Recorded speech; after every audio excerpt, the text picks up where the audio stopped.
से हमारी बॉडी को अगर 4 पार्ट में डिवाइड करेंगे तो उसमें से एक पार्ट हम सेक्स और सेक्स के बारे में ही खर्च करते हैं, या तो उसके बारे में सोचते हुए या तो वो काम करते हुए।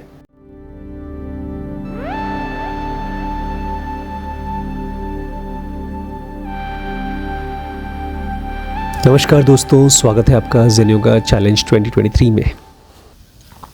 हम लोग अभी भी internal equilibrium of centres study कर रहे हैं। अब तक जितने भी हमारे स्टूडेंट्स हैं सबको क्लियर हो चुका होगा कि हमारा ब्रेन, हमारा माइंड एक सिंगल पीस आटे की तरह नहीं है। IESM, इंटेलिजेंस, इमोशन, सेक्सुअलिटी, ये 3 अलग अलग सेंटर्स हैं और ये तीनों इन इक्विलिब्रियम में होते हैं। कैसे पता? क्योंकि हम कंफ्यूज्ड होते हैं, हमारे पास 24 घंटे थॉट्स चलते रहते हैं। स्पिरिचुअलिटी तो छोड़िए, इवन फिजिकल वर्ल्ड में जहाँ पर हमको सक्सेस हासिल करनी है वहाँ भी कुछ समझ में नहीं आता क्या करें, कैसे करें। जेन योगा कहती है, और इसका मैं पर्सनल एक्सपीरियंस से आई एग्री विद दैट, कि अगर आपका ब्रेन का इक्विलिब्रियम आना शुरू होगा। इक्विलिब्रियम का मतलब क्या है? एक तरफ है आई सेंटर जो चीज़ों को समझ सकता है, ये खतरनाक चीज़ है। अगर आई सेंटर को इमोशन और सेक्सुअलिटी का, मतलब बॉडी का, हैबिट्स का और इमोशंस का साथ नहीं मिला तो आप गलत चीज़ समझना शुरू कर देंगे। इमोशन और सेक्सुअलिटी इंटेलिजेंस के ऊपर हावी पड़ी रहती है। आई सेंटर सबसे ज़्यादा सीनियर है।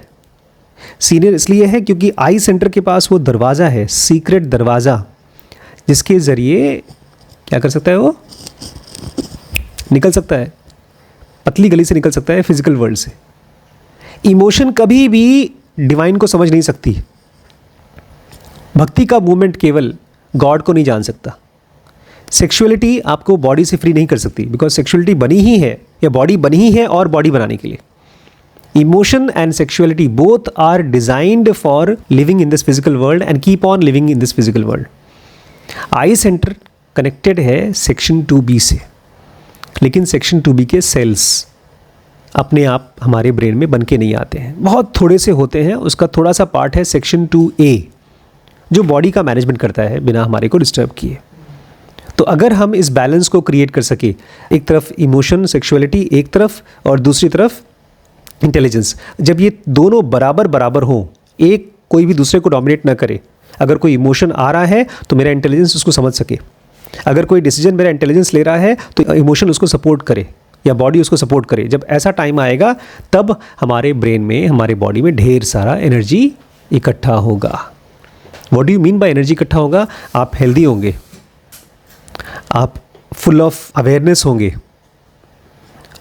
क्लैरिटी होगी, और धीरे धीरे आपके लाइफ में इंट्यूशन बढ़ेगा, अवेयरनेस बढ़ेगा।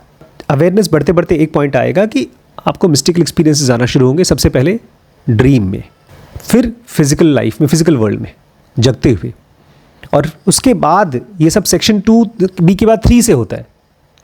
इसके बाद आता है टाइम सेक्शन 4 का।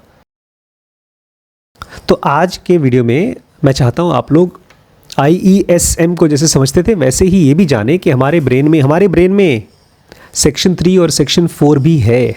जैसे कोई खाली ज़मीन होती है तो उसका नक्शा होता है, वो डिसाइडेड होता है कि यहाँ पर वही कमरा बनेगा। तो आपके ब्रेन में वो खाली जगह है जहाँ पर सेक्शन 3 और सेक्शन 4 बनने के लिए अपॉइंटेड है। लेकिन जब तक आपके ब्रेन में सेक्शन 2B पूरी तरह से नहीं बन जाता तब तक सेक्शन 3 और 4 नहीं बनेगा। ये तो बड़ी लॉजिकल सी बात लगती है। नहीं, सेक्शन 2B बनने का मतलब क्या है? इंट्यूशन बढ़ेंगे, क्लैरिटी बढ़ेगी। बहुत से इसके पहले जब मैं जेन योगा के पहले जब मैं ध्यान वगैरह करता था या स्पिरिचुअल बुक्स पढ़ता था, I used to be very happy, elated कि मैं ध्यान कर रहा हूँ, लेकिन मेरी लाइफ में क्लैरिटी नहीं थी, ना फैमिली लाइफ में ना तो प्रोफेशनल लाइफ में।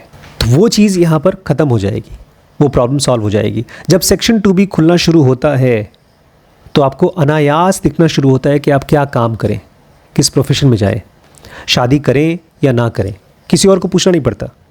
बच्चे पैदा करना है या नहीं करना है, कृष्णमूर्ति ने जाकर किसी से पूछा नहीं। ज़्यादातर लोग, जैसे मैं भी था जेन योगा के पहले, ये क्वेश्चंस मुझे परेशान करते थे। क्वेश्चंस परेशान करते हैं मतलब आपका आई सेंटर नहीं काम कर पा रहा है, नहीं समझ पा रहा है। इमोशन ने उसको परेशान कर रखा है।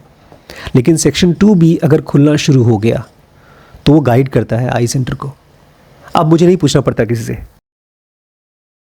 हमारी बॉडी में सबसे पहले जब एक सिंगल सेल बनता है, एक बच्चा, एक सिंगल सेल ओवम जब फर्टिलाइज होता है स्पर्म से, तो एक सेल बनता है।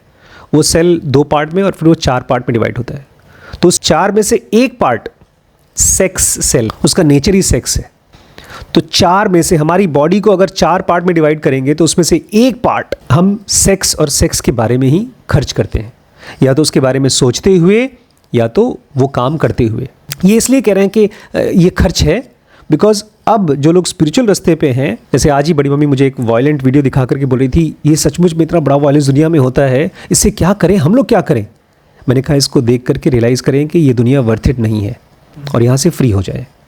चाहे एक आदमी को वायलेंस की वजह से मरते हुए या नॉर्मल डेथ की वजह से मरते हुए, वो भी एक तरह से नेचर का वायलेंस ही है। बंदर बैठा हुआ है सर्दी में मर रहा है, कुछ कर नहीं सकता, तो वायलेंस ही है, नेचर का वायलेंस है। उसको देख करके यही रियलाइज़ करें कि फ्री होना चाहिए। इसलिए आप अपने आप को कहें कि मुझे यहाँ से फ्री होना है, और खुद तो फ्री होना ही होना है। सेक्स करके किसी और दुनिया में जीव को मत ले आइए, क्योंकि उसको भी आप फंसाएंगे यहाँ पर। नेचर ने लॉज बनाए हैं, कानून जो टूटेंगे नहीं, लेकिन उसी कानून में हमको सेक्स सेल भी मिले हैं, लेकिन उसी कानून में नेचर ये हमसे एक्सपेक्ट करता है कि हम अपने फ्री विल का, अपनी स्वेच्छा का जुडिशियल यूज़ करें इस सेक्स सेल्स का। सेक्स सेल को ट्रांसफॉर्म करके सेक्शन 2B बनाएं। जो भी हमारी सेक्सुअल एक्टिविटी है, जब वो ट्रांसफॉर्म होगी, जब वो बदलेगी, तो हमारा मेडिटेशन और इंट्यूशन बढ़ेगा, और उसी मात्रा में आपका सेक्स भी डाइल्यूट हो जाएगा। मुझे पहले समझ में नहीं आता था। ओशो ने किताब लिखी थी, बहुत famous book, from sex to super consciousness, संभोग से समाधि। शायद उन्होंने यही समझाने की कोशिश की थी कि जब आप समाधि में जाएंगे तो संभोग कम हो जाएगा। तो वो तभी होगा जब आप इसको ट्रांसफॉर्म करेंगे, अपने आप नहीं होगा। और इसके लिए हमको नेचर ने लॉज दिए हैं। 3 स्टेप रिदमिक ब्रीदिंग आप करेंगे तो, करेक्टिव मेथड फॉलो करेंगे तो, और बाकी प्रैक्टिसेस जो जिनोवा के बताए हैं वो सब करेंगे तो। मेडिटेशन के बारे में ये जान लीजिए कि आपको ज़बरदस्ती नहीं करना है। जब आपका सेक्शन 2B खुलना शुरू होगा तो आपके लिए मेडिटेशन कॉमन हो जाएगा। जैसे कोई मुझसे सवाल पूछता है कोई, मैं उसका जवाब देता हूँ, तो वो इंट्यूशन से होता है। वो इसलिए होता है क्योंकि सेक्शन 2B खुल रहा है। और धीमे धीमे पता है, जब सेक्शन 2B काफ़ी हद तक इवॉल्व हो जाता है, तब एक बड़ा खूबसूरत रिलेशनशिप डेवलप होता है बिटवीन सेक्शन 2B और आई सेंटर। आप कोई प्रॉब्लम में फंसे तो आई सेंटर उस प्रॉब्लम को लेकर के, चूँकि अब उसको इमोशंस डिस्टर्ब नहीं करते, बहुत ज़्यादा थॉट्स डिस्टर्ब नहीं करते, वो एक चीज़ को दिन भर अपने पास रख सकता है, एक थॉट को, तो उस थॉट को लेगा सेक्शन 2B के पास भेज देगा। मतलब लेकर जब रखेगा और वो सोता है या मेडिटेट करता है तो ऑटोमेटिकली सेक्शन 2B खुल जाता है, और फिर सेक्शन 2B उसके ऊपर इंट्यूट करता है, पूरे ब्रह्मांड में सारे नॉलेज को एक्सेस करता है और एक राइट आंसर लेकर आता है, और फिर वो राइट आंसर ट्रांसफ़र होता है सेक्शन 1 आई सेंटर में, और आई सेंटर जानता है क्या करना है। तो इससे पहले हम लोग अपनी प्रॉब्लम का सोल्यूशन किसी और से पूछते थे, किताबों में सर्च करते थे, आजकल तो गूगल करते हैं, चैट GPT करते हैं, लेकिन हमारे पास इससे बड़ा चैट GPT है, गूगल है, सेक्शन 2B अगर वो डेवलप कर सकें। इसके लिए तो डाटा चाहिए इंटरनेट का, उसके लिए डाटा पूरी दुनिया का अवेलेबल है, करोड़ों जन्मों का, पास्ट के और फ्यूचर दोनों का। पहले मुझे बड़ी कोफ्त होती थी, गुस्सा आता था जब मैं सुनता था कि 3 गुण होते हैं, सत्व, रजस और तमस। तो सत्व गुण मतलब जो आदमी फल फूल खा रहा है, पूजा पाठ कर रहा है, वही सबसे अच्छा आदमी, और बाकी बेचारे निरीह खराब लोग। अगर कोई तामसिक है, शराबी है, या कोई राजसिक है जिसको चिप्स खाना पसंद है, मैगी खाना पसंद है, तो खराब आदमी है। तो मुझे समझ में नहीं आता था कि ये पार्शियलिटी क्यों किया भगवान ने, क्यों एक को अपना पसंद करते हैं बाकियों को नहीं। नहीं, पार्शियलिटी नहीं है। इसको ऐसे समझिए जैसे कि आत्मन है, अगर उसका कमरा यहाँ है तो उसके जस्ट सटा हुआ कमरा है आई सेंटर का, और उसके बाद का कमरा है ई और एस सेंटर का। मतलब आई सेंटर का कनेक्शन है सेक्शन 2B से, इसीलिए आई सेंटर सबसे ज़्यादा सीनियर मोस्ट है। एक सत्व गुण का आदमी जिसके अंदर में सत्व गुण सबसे ज़्यादा डोमिनेंट है, वो इसलिए सबसे इंटेलिजेंट है, सबसे अच्छा है, भगवान के सबसे नज़दीक है, बिकॉज वो कनेक्ट कर सकता है ईश्वर से, लाइफ से। ये एक्सेस है उसके पास। जैसे अगर मैं जा रहा हूँ यहाँ से, मैं किसी को चाबी दे दूँ, भाई ये लो चाबी तिजोरी की, तो अपने आप बॉस बन गया, खाली चाबी रहने से बॉस बन गया। तो आई सेंटर है तो फिजिकल वर्ल्ड का पार्ट, लेकिन वो किससे जुड़ा हुआ है? सेक्शन 2B से, इसलिए वो सीनियर मोस्ट है। और बाकी सेंटर्स ई और एस इस चीज़ को जानते हैं कि ये सीनियर मोस्ट है। इसके बाद आता है समय सेक्शन 3 का। अगर आप कई साल तक प्रैक्टिस करते रहते हैं, चुपचाप अपनी नौकरी करते हैं, अगर परिवार है तो उसकी जिम्मेदारी फॉलो करते रहते हैं और अपनी जिनोवा की स्टडी करते रहते हैं, तब आपका सेक्शन 3 खुलता है। अभी हमारे ब्रेन में मेमोरी का एक्सेस हम कर सकते हैं, लेकिन कल की मेमोरी, परसों की मेमोरी, बस। उसके बाद लॉन्ग टर्म मेमोरी हमारी नहीं होती, भूल जाते हैं पास्ट, हमारी हैबिट में होती है। कोई चीज़ अगर आप रोज़ रोज़ कर रहे हैं तो आप कर पाएंगे बिना सोचे समझे भी। 20 साल पहले क्या हुआ वो बहुत मुश्किल से हम सोच पाते हैं, लेकिन सेक्शन 3 जब काम करता है तो उसके लिए नेचर का अपना एक मेमोरी बैंक है। इस ब्रह्मांड में जो कुछ भी एक्टिविटी होती है, सब कुछ, चाहे आपका चाहे किसी और का, स्टोर होता है। वो the great memory of nature है, वो खुल जाता है उसके लिए जिसका सेक्शन 3 खुल गया। और अब उस आदमी का आई सेंटर, इस ग्रेट मेमोरी ऑफ नेचर, जब वो खुल गया तो उसका आई सेंटर किसके बारे में जान सकता है? खाली अपने बारे में नहीं, अपने परिवार, अपने सोसाइटी, अपने प्लैनेट, अपने यूनिवर्स, अपने पूरा इंटरस्टेलर स्पेस के बारे में, इस ब्रह्मांड में जहाँ जहाँ भी स्पेस है हर चीज़ के बारे में जान सकता है क्या है। अब एक स्टेप और आगे बढ़ते हैं, सेक्शन 4 खुल गया। जब ये होता है उसके बाद आपके लिए ऐसी दुनिया का रास्ता खुलता है जो इनविजिबल है हमारी आँखों को। इंटरस्टेलर स्पेस, गैलेक्सीज तो हमारी आँखों को, टेलीस्कोप्स को दिखता है, लेकिन मॉलिक्यूलर वर्ल्ड तो कोई मशीन देख नहीं पाती। हम लोग जीते हैं उसको सपने की दुनिया में, लेकिन हम उसको एक्सेस नहीं कर पाते। लेकिन सेक्शन 4 जिसका खुलता है उसके लिए इनविजिबल वर्ल्ड्स और उसमें चलने वाले इनविजिबल लॉज, ऐसे लॉज होते हैं जिसको हम देख नहीं सकते, समझ नहीं सकते। ये फिजिकल वर्ल्ड के लॉज तो विजिबल है मशीनों के लिए, वो लॉज एक तरह से सीक्रेट लॉज है। ऐसी चीज़ों को समझ करके कृष्ण जैसे लोग चमत्कार दिखाते हैं, वो आपके लिए एक्सेसिबल हो जाता है। और इसकी वजह से एक आदमी जो नॉर्मल आदमी था उसके पास अनइमेजिनेबली लॉफ्टी विजडम हो जाता है। लॉफ्टी मतलब हद से ज़्यादा। कुछ लोग से आप मिलो ना, वो हद से ज़्यादा बोर करते हैं, बक करते हैं। लेकिन जब आप एक सेक्शन 4 वाले आदमी से मिलोगे तो आपके मन में खाली एक ही बात आएगी, यार ये आदमी कितना समझदार है यार, इसको कैसे पता ये सब चीज़। अनइमेजिनेबली लॉफ्टी विजडम। और विजडम का मतलब खाली नॉलेज नहीं, विजडम का मतलब गुडनेस, विजडम का मतलब जॉय। ऐसे आदमी के जिसका सेक्शन 4 खुल गया है उसके ब्रेन में, आई सेंटर में पानी की तरफ बरसता है। कहानियाँ सुनी आपने कि गंगा जी ऊपर से विष्णु के, ब्रह्मा जी के कमंडल से निकली, शंकर जी के सर पे आके बैठ गई, मालूम है ना? अपने जटा खोली थी गंगा को लेने के लिए, क्योंकि गंगा बहुत तेज़ बहती है। उसके बाद अपना एक बाल निकाला, तब गंगा बह करके कैलाश से निकल के अभी फ्लो कर रही है। ऐसी कहानी है। एक बाल हटा दिया तो वो गैप कर दिया, नहीं तो बंदी हुई थी, ऊपर बंद करके बैठी हुई थी। ये जो मैं बात कर रहा हूँ गंगा का, मैं इसलिए बात कर रहा हूँ बिकॉज जब वो विजडम आपके अंदर में आती है तो बहती है। आप ऐसे बैठ के सोचते नहीं है क्या करूँ क्या ना करूँ, सही है गलत है ना।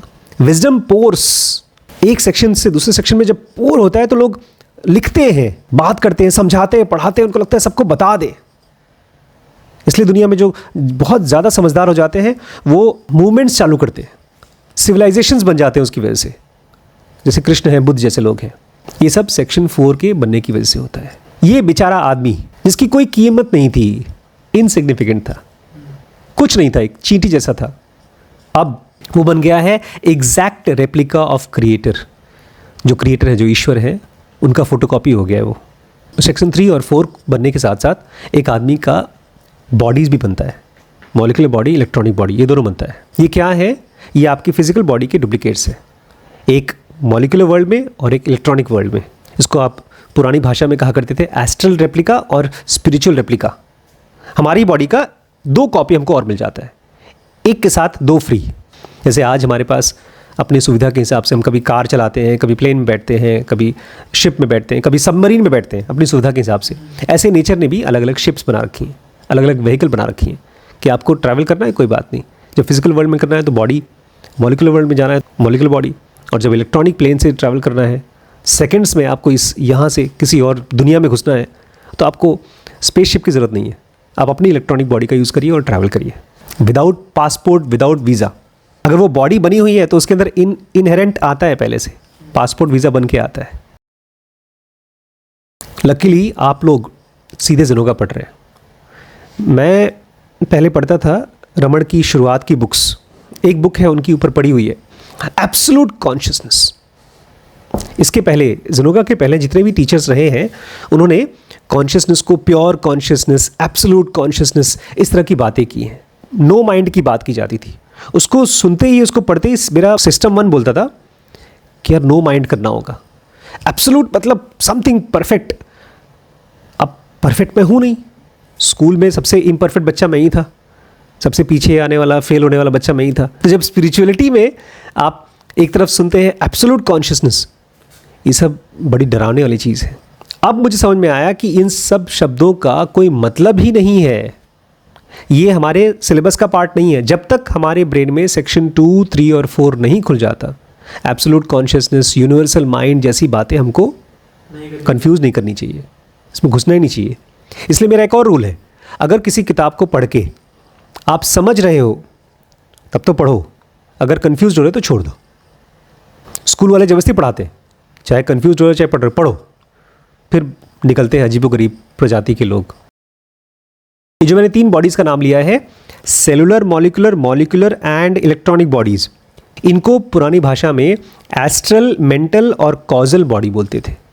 इनका नाम अलग अलग था। फिलहाल आपके एक्सपीरियंस में है फिजिकल बॉडी और मॉलिक्यूलर बॉडी। फिजिकल वर्ल्ड में आप इस समय यूज़ करें फिजिकल बॉडी।